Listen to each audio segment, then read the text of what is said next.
All right, before we get started, I just want to quickly announce that my 30-minute coaching calls are going to be free for the next 4 customers that book. Now, if you just want to have a chat, whatever, it's free for the next four bookings. So, top link in the description, get on it. All right, you heard the title of the video. I'm not going to waste your time. Now, we're all on self-improvement, right? We're all working towards goals and all that kind of stuff. And I feel like, we're just naturally online a lot. That's just how the modern world is. Now, you see all these, I get caught up in it too, all these different people who are, at different points in their journey, whatever. They just cracked their first $1 million month or some shit at like 25. And I'm like, what the fuck? And all this kind of stuff. Some kid is benching fucking 300 kilos. Some teenager. And it's like, yo, where did I go wrong in life? And I just wanted to kind of mention and I guess reassure you that everyone's situation is different and everything is relative. In the sense that, I'm going to use a example here. Hopefully you can kind of like visualize what I'm trying to say here. So imagine some athlete, right, is, at the top of their game. Let's pick a sport. We'll go basketball. A basketballer. Fucking LeBron James. There you go. Compare him. So he, what he does. He spends, I think, $2 million a year on his body. Whatever. Perfect diet, whatever. Training. And then we've got, old fucking Tim, who's hasn't done a minute of exercise in the last fucking 10 years. And, you may look at these situations and they're completely different, right? Well, they are. But, LeBron missing, deciding to sleep in and only work out once a day instead of his normal 2 is kind of is the same energy as, Tim. That was his fucking name? I think so. Fucking, not having, not sticking to his 1 pizza a day versus fucking 2. It's kind of like, regardless of where you are in your journey, it's, achieving your goals and it's more of the principle rather than actually what you're doing. Because obviously these 2 different scenarios, what they're actually doing or not doing is completely different. But the challenge of, overcoming the mental, demons, I guess, of, LeBron not wanting to do his morning workout versus Tim not wanting to, cut down on his pizza intake is, it's still essentially the same thing in the sense that, there's a fly. He's pissing me off. What the fuck are you doing? Anyways, it's about overcoming.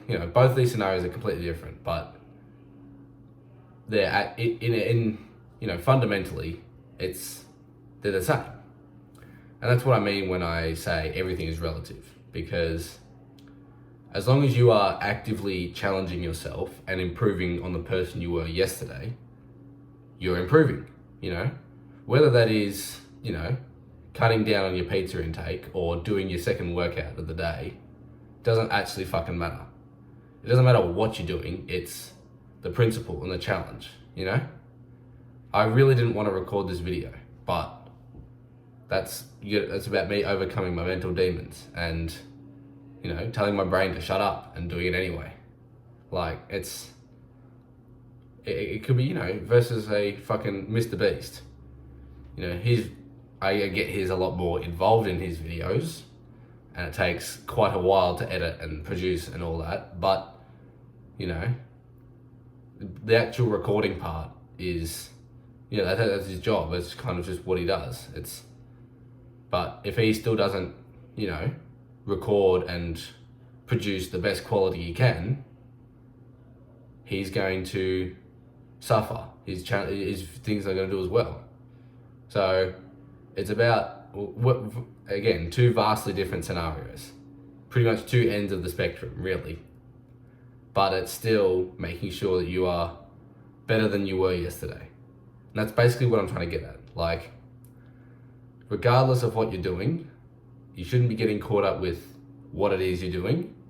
It's the fundamentals, like the fundamental principle, there you go, of what it is you're doing. Now, that's why I like to keep my completely unrealistic goals up on my wall.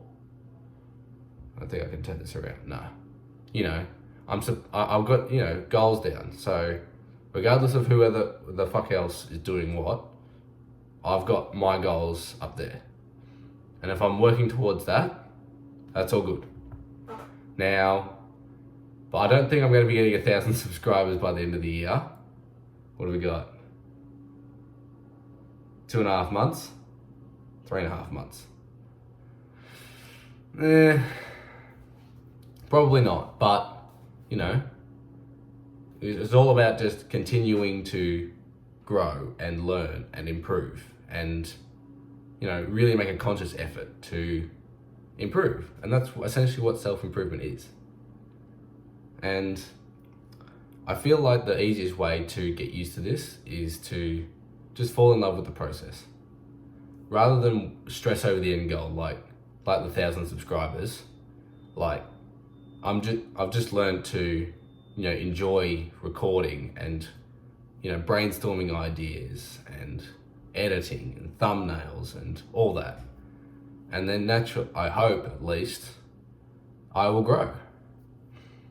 But it's, as soon as you start stressing over the what you see online and, all that kind of stuff, the not so conceptual stuff, like the tangible, I'll say tangible goals, but like the actual material goals. Like, if you're within your first 12 months, you're just coming up to 12 months on self-improvement, but, you want to get to, you see someone who's, the same age as you, getting fucking 10K a month, but what you don't realize is they've been on self-improvement for 5 years. And it's kind of like, well, obviously that's much more realistic if you've been doing self-improvement for 5 years. Like, I've only been doing this shit for 2. Like, it's so easy to get caught up on, get ahead of yourself. And that's why I feel, that whole feeling of like you falling behind and all that. It's all just, it's bullshit. It's not really, you gotta kind of get back to what you're doing. Focus on you, your goals, your progress, your work, your improvement, and not worry about. That's why I've really don't, just going on the internet just for the sake of it is just not helpful, because these fucking algorithms know exactly what you want to see. And I've been watching way too much Andrew Tate the last 72 hours. And, it's just like, I gotta keep reminding myself that he's more than double my age. He's 37 and I'm 18. Like, in 18 years, I hope to be somewhere near as good as him. Maybe not billionaire, but, hopefully multi-millionaire. Like, 18 years. So, he's so far ahead. He's done so much more. He's had so much more time to work. And obviously when he says, you're broke, kind of pisses me off a little bit, because I am. And he's not. But where was he when he was 18? That's what you kind of understand. Like, it's all relative. Like, yeah, 37 is incredible to be a billionaire. Like, what the fuck? That's incredible. But he's not, his audience is so much younger than what he is. And that's why I feel like kind of the whole preface, the preface of falling behind is because you're comparing yourself to people who are way further ahead or in a completely different situation to you. All right, I think I'm gonna wrap it up there. I'll end on this. I'll end on this note. If you are, how do I want to word this? As long as you are constantly working on yourself and working on the right things, you shouldn't really be caught up on how well you're doing, because as long as you are actively working towards your big goals, whatever they might be, they will eventually come. A lot of people have said, if you work hard enough on something and if you truly try your best, I think it was Andrew Tate actually, if you actually try your best, you will achieve it. So if you want it bad enough, you go out there and work your ass off for it, and you go and get it. You shouldn't have to worry about, your timeline may be different to someone else's, and you can't get caught up in that fact, All right. If you're still here at the end of the video, I love you, and remember, life is what you make it.